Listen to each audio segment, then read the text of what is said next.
Hello YouTube, I'm Neverclutch and welcome to the first episode of how to be a better CT player in CSGO. So this is a magical episode as this is the first time you'll be hearing my voice and I have a cold at the time of recording. So this isn't really how I even sound, but you know, the show must go on.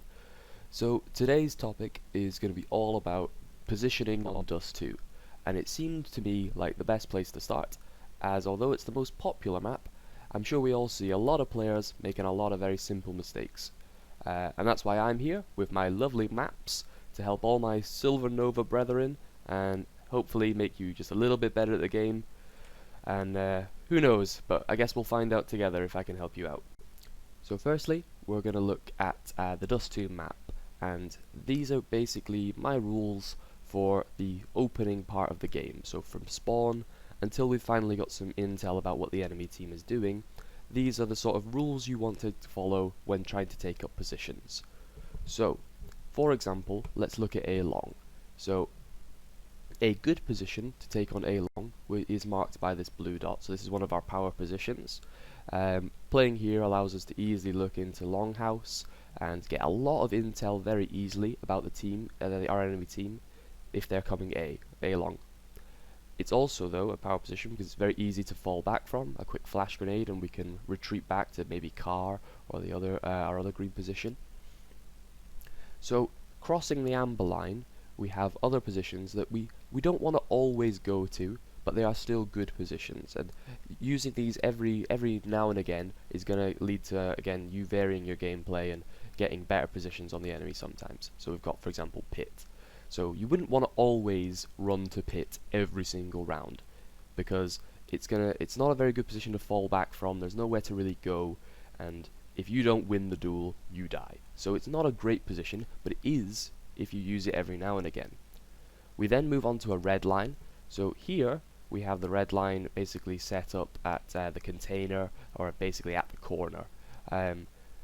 There is basically no good reason to cross the red line in the opening part of the game, because you're giving so much advantage to the terrorist side and giving them the intel and giving them the defensive position, which makes you easier to take out.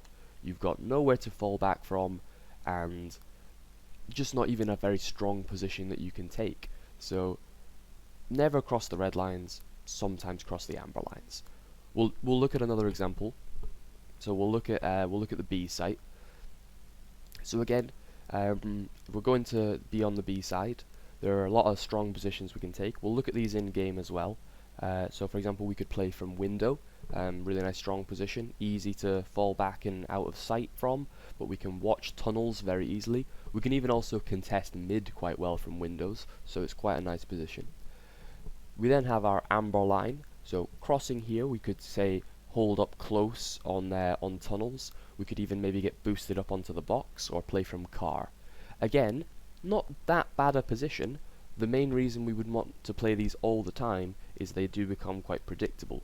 If you played at car every single round, well, car is a very easy position to pre-fire, so it's not a strong position to hold every single round. But using it occasionally can lead to really devastating plays. Again, on the B site, we have two red lines now. So we have a red line set up at tunnel. Again, pushing down tunnel is just it's too bold a play, and it's so easily punished from the T side, and the risk reward is really badly in your favor. So I would recommend never pushing into tunnel in the early part of the game. Okay, guys, so we are now out of the classroom and we are into the real world. Well, the CSGO world. So we're going to start looking at the power positions. So these are some of the strongest positions we can hold to make sure we get good intel and we can't be rushed down and we have places to fall back to, and these are just going to be the most strong positions we can hold in game as the CTs on Dust 2. So firstly, we're going to start with the B site. So we have firstly window. So what's so nice about this position is obviously we can clearly see anyone pushing out from tunnels, but we can also keep an eye on mid, help out our mid player, and make sure we don't get rushed there either. We can easily duck in and out, so we've got nice cover here as well. We don't have to stand perfectly in the open, we can do that, and again we can do that on both sides. We can duck in and out, so a nice power position for us to start from. We then have on the site, so again this allows us to watch the doors really nice and easily. We can duck in and behind, and we also have a nice fallback position to the last corner. So I personally like this spot as a solo B defender. Often when if they spill out onto B, you'll have a couple of players coming this way towards car and pushing into the that side, but you'll also have a couple of players pushing up the back here. So contesting these guys first, falling back, and you can contest this side as well. Really nice position, just gives you a lot of time, really good for stalling out a B push. So moving on, we have the forward box, so we can dip in and out on this side. We can be on this side contesting it as well. Again, has a similar advantage of allowing us to fall back through positions to contest from and stall out a play, which is always really important as being the site defender. And so our last power position we have is at the back of the site, back of this box. So again, gives us full line of sight down tunnels. So for example, an Opper playing here can have a very devastating line of sight into Upper Dark. Also nice and easy to hide. And if we are being challenged but at mid, if the terrorist side decides to go mid to A, we can also contest window, which is one of the two options that the T's would have coming mid to B. So that it easily allows us to contest this angle as well. Obviously we don't have as much cover, but we can fall back as well to use this wall for a little bit of cover, or again completely come back to try and contest double doors as well. So those are our kind of B site strong positions. So we'll jump over to the A site now, show off some of the nice power positions we have here. So firstly we've got this sort of position here, headshot. So again, gives a really very strong position for a short take from the enemy team. The reason this is so good is, like a lot of positions, we get a great line of sight. We've got easy positions to use for cover. We can even just duck and pop up and take shots, pop shots. But also, it makes the terrorists have to headshot you. If they want to flush you out of the position, then they're going to have to headshot you, which is basically, especially at this silver, gold, nova sort of rank, you're asking a lot of the terrorist player. You know, headshot me or I'm going to hold this position. So that's why it's one of our strong positions to hold. We also have Goose, so this is again nice strong position. Quite a passive hold on the site, but the plus of this is that the terrorist side are going to be rushing into site, and you can easily try and catch off a few off-guard players as they try and push in. Often you can get a quick bomb carrier kill here, which can really mess up the terrorists' early attack onto a site, and maybe get a little bit of panic going, which is always good. So then we've got playing from the site, so we've got the first set of boxes we can use. So again, nice about this position is that we're covered from short A, so no one's going to get a quick shot on us or anything from this position. We're hopefully going to have got intel before they have pushed, but it allows us to contest pit and A long very nicely. You can hop up, do lots of things, really contest A long well, keep full intel on the enemy team. Really nice and easy to throw grenades and stuff down here as well to slow up their play, while the rest of our teams maybe rotating to support the defense.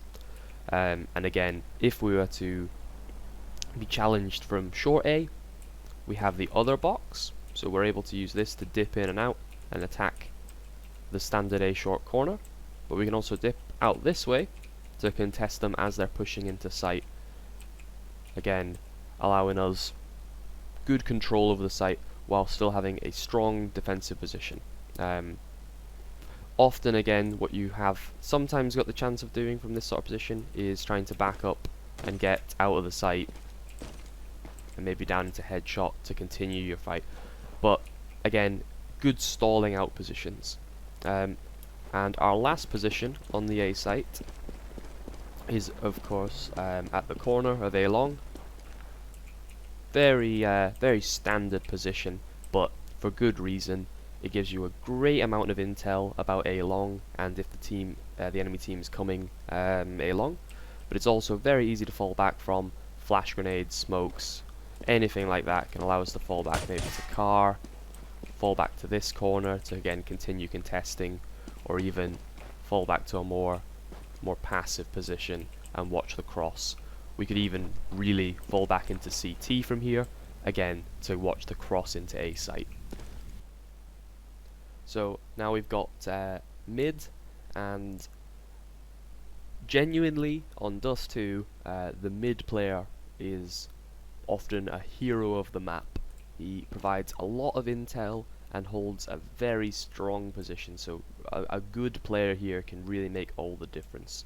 So this guy is going to be able to give you the very first intel about players pushing A short, which means that the players on A site or maybe A long aren't going to get cut off or get flanked. So this guy's going to give you great intel. Also though, he's going to give us intel about a mid to B push, as he is obviously going to be the first point of contact for the enemy team. And obviously oppers and such are able to look right down mid. Okay, so now I want to talk about the amber lines on my map. So our first one is A short, and this is the one that I think needs probably the most justifying, as a lot of players will play A short positions. But I'm going to explain why I think that these positions are not the sort of places you want to go every single round, and that they are more the places you want to go occasionally to try and capture the enemies off guard. So firstly, sort of standard positions could be playing at these the stones. So again, gives us good intel about players pushing up A short. The reason I would say though that this intel is less valuable is our player at mid should have been able to get this exact same intel. So the mid position is clearly stronger and also provides the exact same intel. So all we're really doing with this position is creating an early contact point, which can be great. It can allow us to catch enemy players off guard. Maybe they're not expecting me to be here. But if I played this sort of position every round, then they will be ready for it, and they will slowly enter this site, might flash their way in, molly their way in, and this position will lose its value. I don't really have a lot of fallback options from here. Obviously the main one would be to jump down into spawn, or maybe onto the boxes so I can continue the fight. But jumping down into CT's not the best option. It's not the greatest defensive position from down there, especially at lower rank, where the main T pushing across is pretty much just headshots. So if you're down in CT spawn, where that chicken is, when the T's push across into the site, you pretty much have to hit headshots, and I'm saying that that's quite difficult. So it's not the strongest position to hold, because you don't have the option for body shots and those sort of things as much, which make killing people, it's sometimes easier. We can play at the stairs. So again, this is a very nice surprise position on ecos, maybe with a shotgun here, a couple of flashes. We could maybe try and get a quick ambush kill for the people pushing up short.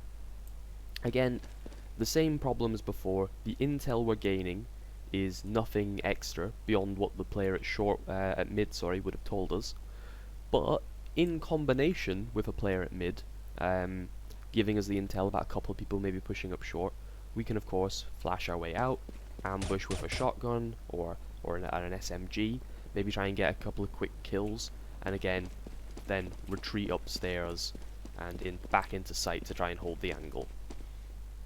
Now, just while we're here, we may as well address the red line. So our red line is basically here at this corner. The main reason we would never want to cross into here is because basically you become very exposed to mid, to all the people who might want to push A short, and oppers who can be over there contesting this line, people in lower dark, people at Xbox, just so many positions contesting us, and we have no defensive advantage here really. I have marked on the map a red dot here, so these are what I would say are valid positions, but are incredibly high risk, high reward sort of things.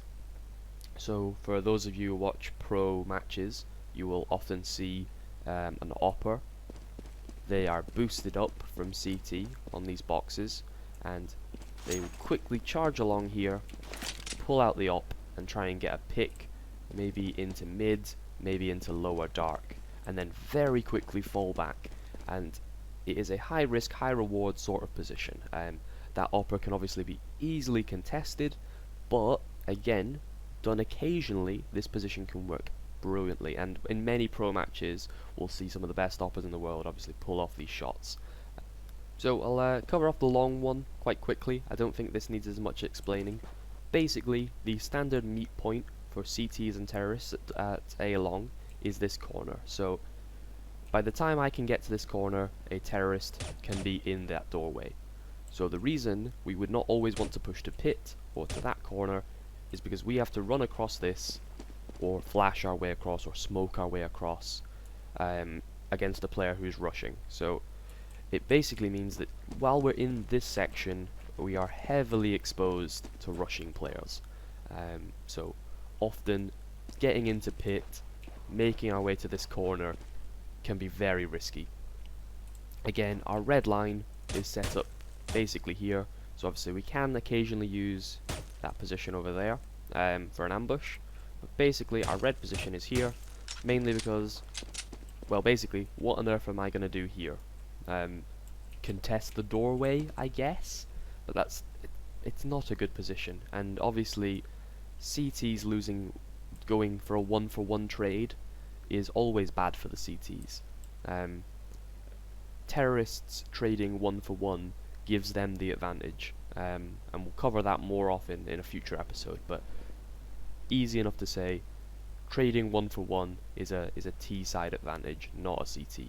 So even if we push right up here, get to the door, get an early pick, it's so lightly that we get rushed down and killed that we have done damage to our team, and we haven't gained any advantage.